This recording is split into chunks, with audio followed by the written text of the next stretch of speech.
Les deux petits loups, la musicienne, le forgeron et le secret des étoiles. Il était une fois, une nuit, où la lune brillait si fort que les feuilles des arbres semblaient couvertes d'argent. Zoé et Tom dormaient paisiblement dans leur chambre. Enfin, Zoé dormait. Car Tom, lui, essayait d'attraper un rayon de lune qui passait par la fenêtre. Chaque fois qu'il croyait l'avoir attrapé, le rayon glissait un peu plus loin. « Reviens ici !» chuchota-t-il. Et soudain, ting, ting, ting, une musique étrange résonna dans la nuit. Une musique douce, comme si les étoiles elles-mêmes jouaient une berceuse. Tom secoua sa sœur. « Zoé, tu entends ?» Zoé ouvrit un œil,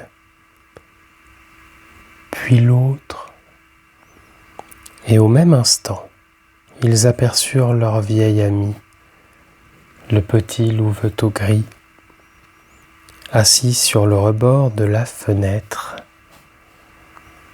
Cette fois-ci, il portait un minuscule chapeau de travers et une plume coincée dans l'oreille, ce qui le rendait très sérieux et très ridicule à la fois.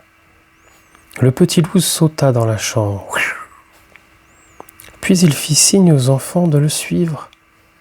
Quelques minutes plus tard, la lumière argentée de la lune les transforma à nouveau. Zoé devint une élégante louve blanche, Tom, un petit loup brun aux oreilles rebondissantes. Et tous trois partirent dans la forêt. Ils marchèrent longtemps, très longtemps, jusqu'à arriver devant un arbre immense qu'ils n'avaient jamais vu. Dans son tronc était creusée une porte. Et de cette porte s'échappait la mystérieuse musique. Zoé poussa doucement la poignée, la porte s'ouvrit, et là, ils découvrirent une salle incroyable. Des milliers d'instruments y étaient suspendus. Des violons, des flûtes, des tambours, des harpes, même une théière qui semblait capable de jouer du piano. Au centre de la pièce se tenait une jeune musicienne. Ses cheveux brillaient comme les étoiles, et lorsqu'elle jouait de son violon, de petites lumières dansaient autour d'elle. « Enfin !» s'exclama-t-elle. « Enfin quoi ?» demanda Tom. « Enfin quelqu'un est venu m'aider !»« Qu'est-ce qui se passe ?» demanda Zoé. La musicienne soupira. « Ah, le chant des étoiles est cassé. » Tom ouvrit de grands yeux. « Les étoiles peuvent se casser ?»« Pas les étoiles elles-mêmes, » répondit-elle en souriant. « Leur musique. Et sans leur musique, les rêves deviennent beaucoup plus difficiles à trouver. » Les deux petits loups comprirent immédiatement que c'était une affaire sérieuse, car les rêves sont très importants. Surtout les beaux rêves. « Comment réparer le chant des étoiles ?» demanda Zoé. « Il faut retrouver le forgeron de la lune. »« Un forgeron ?» demanda Tom. « Oui, le seul capable de réparer les objets magiques. » Alors, tous partirent à sa recherche. Ils traversèrent des collines, des rivières, des champs de fleurs lumineuses, jusqu'à atteindre une montagne argentée. Au sommet se trouvait une forge, une véritable forge, avec un grand feu, une enclume et des marteaux. Clang, clang, clang. Le bruit résonnait dans toute la montagne.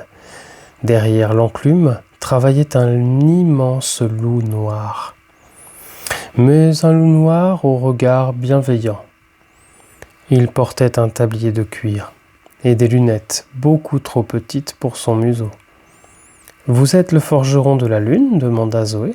« C'est moi. » « La musique des étoiles est cassée. » Le grand loup posa son marteau.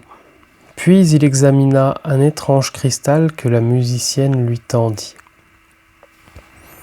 Il fronça les sourcils. Il regarda le cristal, puis il regarda encore le cristal, puis il retourna le cristal, puis il se gratta une oreille. «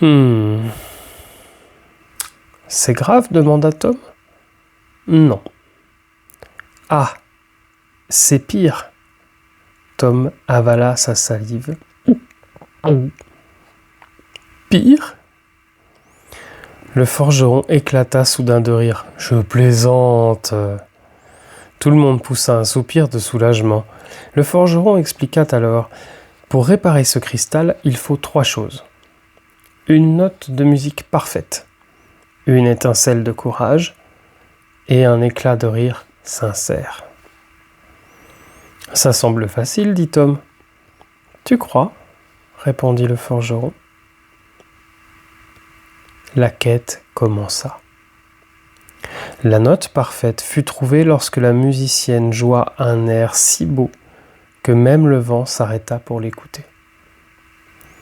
L'étincelle de courage fut trouvée lorsque Zoé traversa un vieux pont suspendu pour aider un petit écureuil coincé de l'autre côté. Mais il manquait encore l'éclat de rire, et malgré tous leurs efforts, personne ne riait. Ils racontèrent des blagues, pas de rire. Ils firent des grimaces, toujours rien. Ils imitèrent des grenouilles, silence. Puis, Tom remarqua quelque chose. Le grand forgeron avait les lunettes à l'envers depuis le début. Et il ne s'en était jamais aperçu. Tom explosa de rire. La musicienne aussi, Zoé aussi. Le petit louveteau roula même dans l'herbe tellement il riait. Et le forgeron finit par rire de lui-même.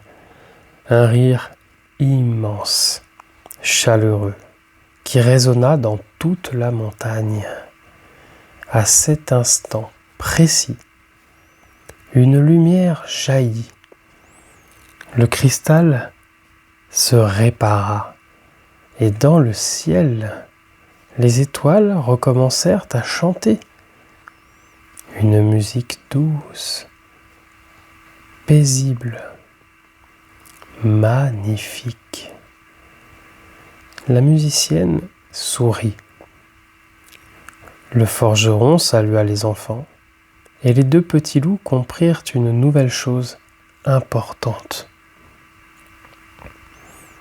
Parfois, il faut du talent. Parfois, il faut du courage. Mais très souvent, un bon rire aide aussi à réparer ce qui semblait cassé. Lorsque Zoé et Tom rentrèrent chez eux, la lune était déjà très haute. Ils retrouvèrent leur chambre, leurs pattes redevinrent des pieds, leurs queues disparurent, et ils se glissèrent sous leur couverture. Alors qu'ils fermaient les yeux, ils entendirent encore, très loin dans la nuit, le chant des étoiles. Et cette musique les accompagna doucement jusqu'au pays des rêves.